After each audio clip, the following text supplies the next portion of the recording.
जय श्री राम दोस्तों, happy Diwali, happy छोटी दिवाली। और हम कल इस त्योहार का आगाज कर चुके हैं, 5 दिवसीय त्योहार का धनतेरस मनाकर। और आज है छोटी दिवाली, जिसे कि यम चतुर्दशी और नरक चतुर्दशी और रूप चौदस भी बोला जाता है। इसका क्या महात्म्य है, इसकी क्या महानता है और क्या इसकी स्टोरीज हैं, वो मैं आपको धीरे धीरे बताऊंगी। अभी आपको wish you very very happy Diwali, और आपके घर में दिवाली बहुत ही प्रॉस्पेरिटी लाए, बहुत समृद्धि लाए। सबसे पहले ये एक दीपक आप देख सकते हो, ये चौमुखा दीपक है। यानी वैसे तो इसके क्या 4 भाग होने चाहिए थे, बट हमने अभी एडजस्टमेंट कर लिया है इसी में कि इसमें 4 बत्तियां रख दी हैं। तो ये यम का दीपक कहा जाता है, जो कि अभी घर में उस जगह पर रखा जाएगा जो कि साउथ को इंडिकेट करता है, यानी कि दक्षिण दिशा को इंडिकेट करते हुए, क्योंकि दक्षिण की दिशा यम की दिशा मानी जाती है। और इस दिन हम ये दीपक रखकर प्रे करेंगे कि अगर हमने अपने जीवन में मन वचन कर्म से अगर कोई भी पाप किया हो तो हमारे सारे पापों का यमराज नाश करें। सो अभी मैं ये दीपक रखने जा रही हूँ, आप बने रहिए मेरे साथ में पूरे वीडियो में।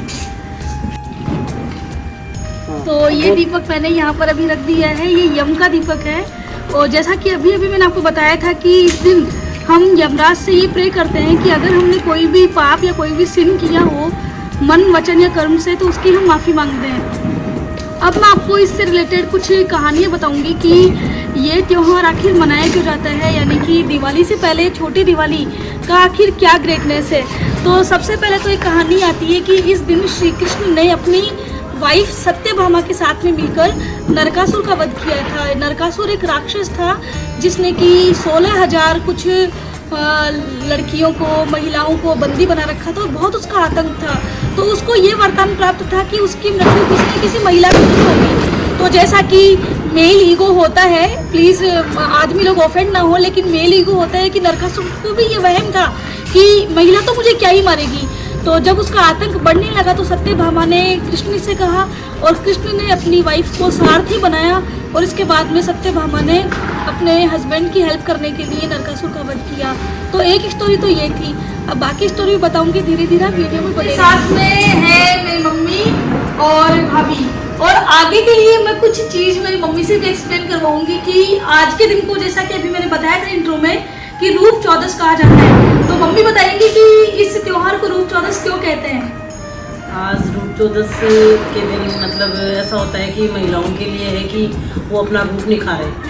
तो इससे क्या है कि औरतों को जल्दी उठना पड़ता है और पानी में तिल डाल करके नहाया जाता है ना। वो टन करती हैं और रूप निखारती हैं और उसके बाद में शाम को दिए जलाती है। यानी कि सूर्योदय से पहले उठ जाना चाहिए इस दिन, ऐसा इसकी ग्रेटनेस है कि सूर्योदय से पहले उठें और उपटन बनाएं। वो आपके ऊपर डिपेंड करता है कि आप बेसन यूज़ करते हैं, जौ का आटा, बेसन या मलाई, और तिल का तेल विशेषकर। और कुछ ये भी कहते हैं कि सरसों के तेल से पहले मालिश, जिसको आयुर्वेद में अभ्यंग कहा गया है, मालिश करके आप स्नान करें। इसके बाद में ही मतलब कि एक तरह से अपने आप को डेकोरेट करने का तरीका, इस बहाने आप खुद को पैम्पर कर लेते हो, तो इसलिए इसको रूप चौदस कहते हैं। अब इससे रिलेटेड एक कहानी और है, फिर बताऊंगी थोड़ी देर के बाद में।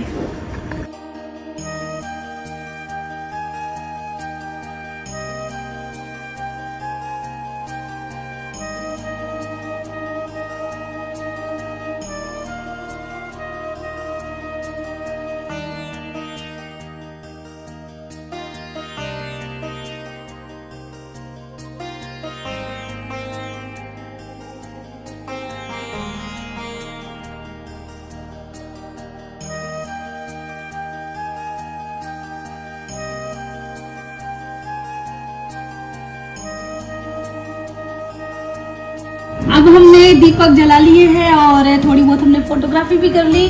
सो अभी मैं वीडियो को एंड करूंगी एक छोटी सी कहानी सुनाकर कि एक राजा रतिदेव थे, तो उनको यमराज जी लेने आ गए। उन्होंने अपने लाइफ में कभी भी कोई बुरा काम नहीं किया था, बट फिर भी उनको यमराज जी लेने के लिए आ गए कि चलो तुम्हें लेकर चलता हूँ। उनको टेंशन हो गई कि जब मैंने अब तक कोई बुरा काम किया ही नहीं है तो मैं मृत्यु को कैसे प्राप्त हो सकता हूँ। तो उन्होंने यमराज जी को बोला ये बात। तो फिर उन्होंने यमराज जी ने उनको बोला कि तुम तपस्या करो। तो उन्होंने तपस्या करी, तब जाकर उनको पता चला कि कभी न कभी पिछले जन्म में उन्होंने कोई बुरा काम कर रखा था तो बुरे कर्म के कारण वो यमराज्य लेने के लिए आ गए, तो इसलिए ना इसको यम चतुर्दशी कहा जाता है। सो हमें पाप कर्म करने से बचने चाहिए और अपने आप को जैसे कि पर्सनल हाइजीन भी सिखाता है ये दिन। जैसा कि मेरी मम्मी ने बताया था कि हमें सुबह सुबह मॉर्निंग से पहले स्नान करना चाहिए, ऐसा कुछ। तो हमें पर्सनल हाइजीन भी सिखाता है सनराइज से पहले। और हमने आज सभी ने ब्लैक कपड़े पहने हैं, तो इसका भी ये है कि इसको काली चतुर्दशी भी बोला जाता है, यानी माँ काली, जो कि गौरी का 8वां जो अवतार है वो मानी जाती है।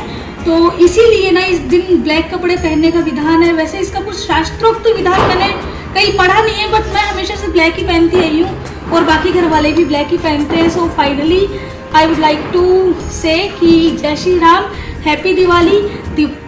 ये दिवाली आपके लिए बहुत ही प्रॉस्परस हो, बहुत ही समृद्धि और सुख लेकर आए। जय श्री राम।